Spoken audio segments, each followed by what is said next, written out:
Let's hear some enthusiasm. I have to let you guys know that I am very excited about this panel, and I'm hoping you guys are. So, I can tell you that there are two gentlemen who will be coming out that are within earshot, so maybe we can let them know how excited you are. Let's get started with no more announcements or anything. It's my pleasure to introduce Jeff Jensen with EW for the Visionary Panels with J.J. Abrams and Joss Whedon.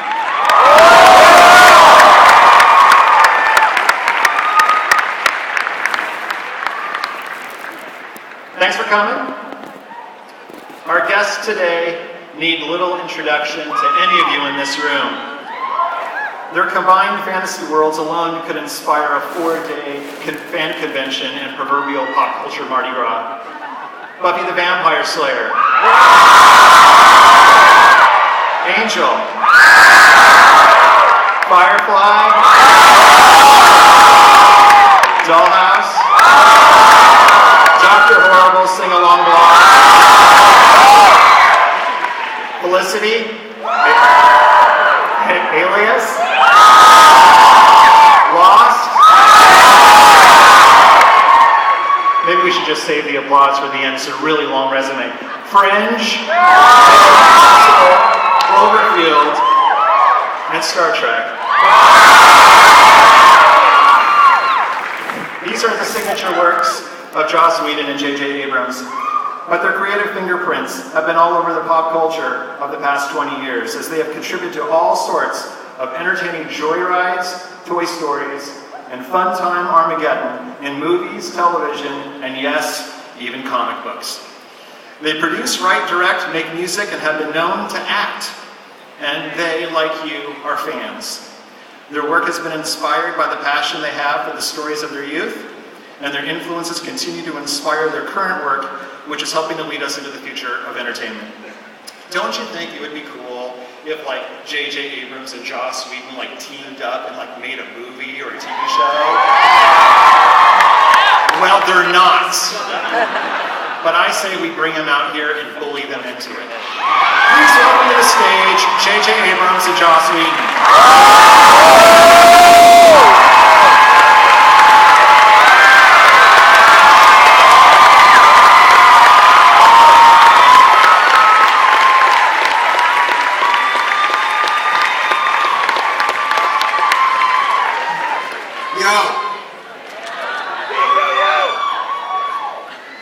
Thanks for coming. Thank you for having us. The people are excited. Test. So you guys know each other, right? Yes, we do. We have met.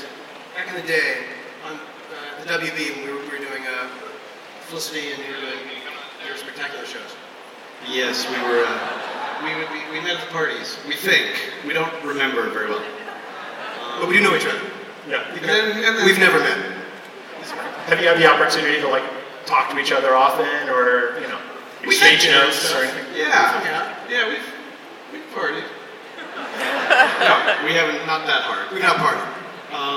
But we've hung out. We've had dinner. But we don't see each other that much. We seem to be kind of busy. But I hear about you through Drew Goddard and stuff. Yes, Drew Goddard. This entire panel will be about Drew Goddard. He told me to say that. Before we get into sort of the questions, just to let you know, we will have time for questions from you guys, so we're going to leave that toward the end. You guys have been to COMICON many times. You guys are big fans of the things that you love. What's the most extreme thing that you guys have done in the name of fandom in your entire pop culture consumed life? JJ, do you want to take that one? The most extreme thing? Yeah. Or when I was a kid, I would send fan letters to people that I love, but usually they were not actors or directors. They were usually the makeup people. So I sent letters to Dick Smith and Tom Savini. And Dick Smith did The Exorcist, and he was one of the greats. And he sent me the tongue from The Exorcist. And I was 14, and I opened up this box, and there was a tongue, an extension with a note, handwritten note that said, "Put some peanut butter in it and stick it in." And my mom was like, "What the fuck is that?" She was so, but that was mostly my fandom. Do you still have the tongue? Oh yeah, You did? I did. Should have brought the tongue. You shit. Joss? There's no way I could top the tongue. You have nothing better than the tongue? No, I do have an alien egg, but I had to bury the franchise in order to get it.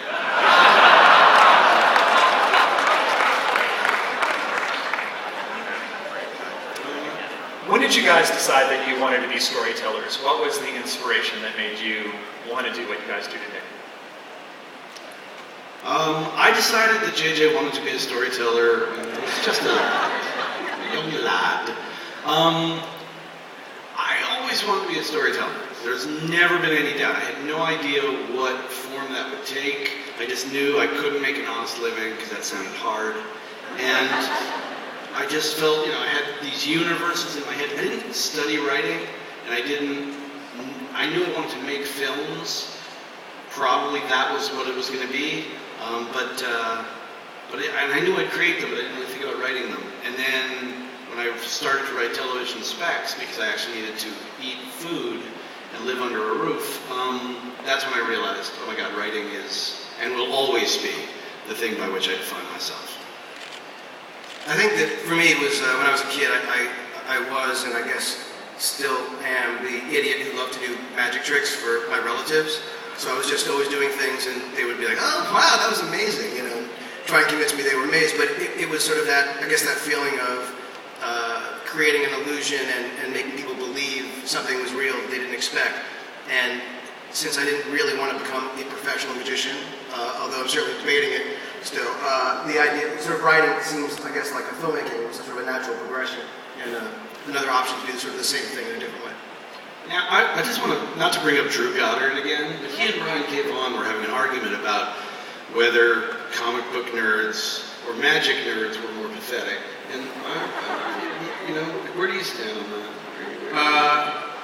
Well, I mean, the honest answer is, you can make a joke, I could say magic nerds, but I think, honestly, that neither are really pathetic, but I think really magic nerds. Yeah.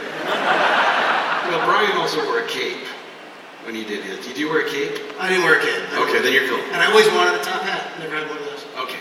Yeah. Speaking of being a comic book nerd, Joss, you have... Should we wake everyone up first? Wake up! Sorry. No. I didn't know if we'd bored you to death. No, they're into it. They're totally into magic nerd stories. Joss, your superhero comics, comic books of all stripes, very important to you. And now you are directing probably one of the most eagerly anticipated superhero movies ever, The Avengers. Is that true? That is not an official thing. Because I think Marvel couldn't afford like a press release. So can I just make that an official thing? I'm directing The Avengers.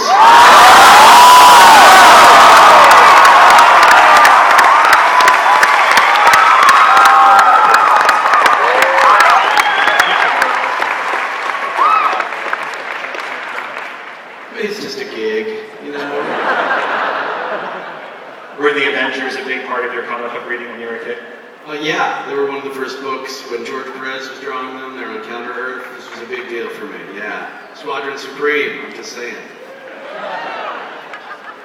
How did the comic book things happen for you? I mean, how did you start falling in love with them? And this actually, in a roundabout way, because my dad was the head writer of the Electric Company. And they were going to do Spidey. They were going to do Spidey stories. So he came home with a bunch of old Spider-Man comics when I was about 9. And, just, sure, hand your son meth. That's great. That was it. Never looked back. And that's how the comic book love. So, and what were sort of like the seminal kind of like superhero stories of your youth? There's so many that, it would take forever. But I'm just going to go with the Avengers annual and the Thing 2-in-1 annual that Jim Starlin did with the Death of Warlock. Nice. That was